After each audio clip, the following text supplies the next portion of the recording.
इसी तरह बच्चे ये एक दूसरा मैट्रिक्स उसी में से ले चुका हूँ सी, उसका ट्रांसपोज ये है। दोनों गौर से देख ले, इसके रो को कन्वर्ट कर ले कॉलम में तो ये बनता है, सेकंड रो को सेकंड कॉलम ये बनता है।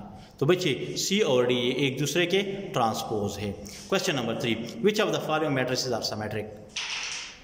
चेक कर लो इसमें कौन से सिमेट्रिक मैट्रिक्स है। तो पहला पार्ट मैं उठा चुका हूँ, पहला ये सिमेट्रिक के लिए आपको मैं पहले डिफिनीशन में समझा चुका हूँ कि एक मैट्रिक्स का ट्रांसपोज ले, अगर उससे वापस वही मैट्रिक्स आ गया तो बच्चे ये सिमेट्रिक मैट्रिक कहलाएगा।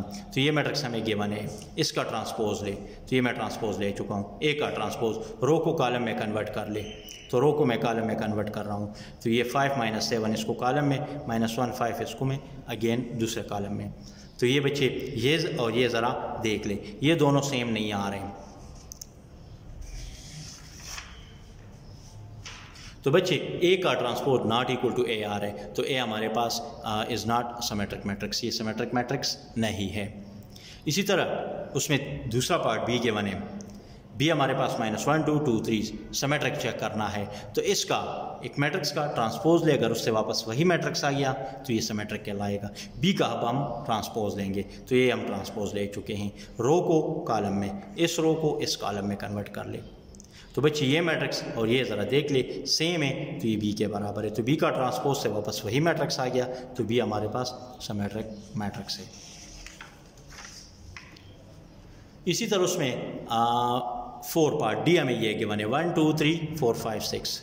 डी अगेन मैं लिख चुका हूँ, इसका ट्रांसपोज ले, सिमेट्रिक चेक करना है।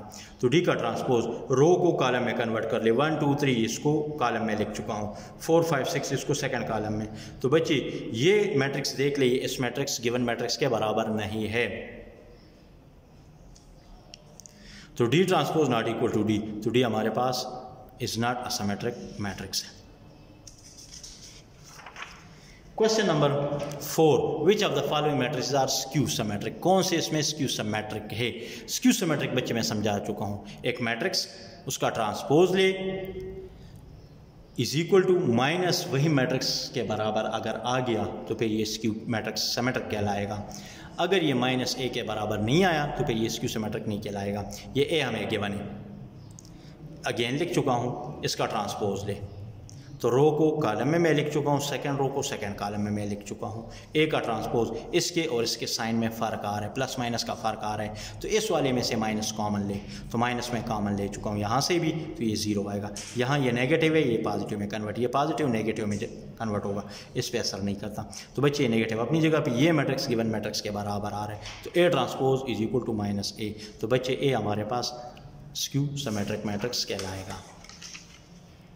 इसी तरह इसमें एक दूसरा पार्ट डी हमें ये गिवन है, डी इक्वल टू 0 3 2 -3 0 1 -2 -1 0। ट्रांसपोज ले, तो डी ट्रांसपोज इस रो को फर्स्ट कॉलम में मैं लिख चुका हूँ, सेकंड रो सेकंड कॉलम और थर्ड रो थर्ड कॉलम में। तो बच्चे ये देख लिए इसमें और इस गिवन मैट्रिक्स में साइन का फ़र्क आ रहा है, तो इसमें से आप माइनस कॉमन ले, तो माइनस में कॉमन ले चुका हूँ, तो मैट्रिक्स के अंदर वाली साइन चेंज होंगे, तो ये चेंज कर चुका हूँ।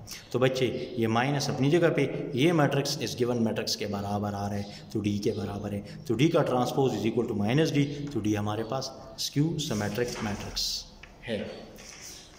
आगे हमारे पास डिफिनीशन आ रहे हैं एडिशन और सब्ट्रैक्शन के। सबसे पहला conformability for addition subtraction of a matrices. दो मैट्रिसेस, दो या दो से ज़्यादा मैट्रिसेस किस वक्त वो एड या सब्ट्रैक्ट हो सकते हैं। सिर्फ आपने यस या नो में आंसर देना है, एड या सब्ट्रैक्ट करना नहीं है। कन्फर्मेबिलिटी का मतलब है कि जस्ट बता दें ये दो मैट्रिसेस एड या सब्ट्रैक्ट हो सकते हैं या नहीं। फॉर एग्ज़ाम्पल हमें एक मैट्रिक्स, हमें दो या दो से ज़्यादा मैट्रिक्स गिवन होंगे, वो दो मैट्रिसेस एड और सब्ट्रैक्ट होंगे अगर उसका ऑर्डर सेम हो, if and only they have the same order. अगर उसका ऑर्डर सेम हो तो दोनों मैट्रिसेस एड और सब्ट्रैक्ट हो सकते हैं। अगर ऑर्डर सेम ना हो तो फिर एड और सब्ट्रैक्शन नहीं है पॉसिबल।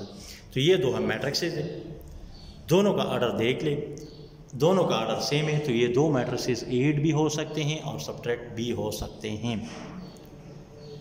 अब addition and subtraction of a matrix, add और सब्ट्रैक्ट किस तरह करना है।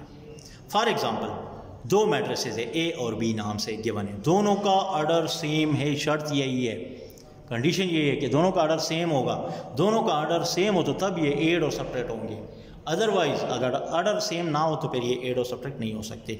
तो दोनों का ऑर्डर सेम है, तो बच्चे ए ये है, बी ये है, दोनों का हम इस तरह ऐड करेंगे, पहला पहले के साथ ऐड होगा, दूसरा दूसरे के साथ, तीसरा तीसरे के साथ, चौथा चौथे के साथ। तो ये हमारे पास ये आएगा, फिर इसको ऐड कर ले तो इससे हमारे पास ये आंसर आएगा। इसी तरह ये दो मैट्रिसेस गिवन है, इसको सब्ट्रैक्ट करेंगे, डिफरेंस फाइंड करते हैं। तो ए माइनस बी, तो पहला पहले से सब्ट्रैक्ट, दूसरा दूसरे से, तीसरा तीसरे से, इसका एक माइनस ये है और एक इसका अपना है, तो ये 3 अपनी जगह पे, माइनस एक ये दूसरा माइनस इसका अपना है, 4 माइनस 4, इसको कैलकुलेट कर ली 0, ये 2, ये माइनस इंटू माइनस प्लस 3 आएगा, ये 0 आएगा, इससे 0 2 6 0 आएगा, यही सब्ट्रैक्शन है। इसके बाद बच्चे आ रहे हैं multiplication of a matrix bye a real number, एक मैट्रिक्स को रियल नंबर से मल्टीप्लाई करना।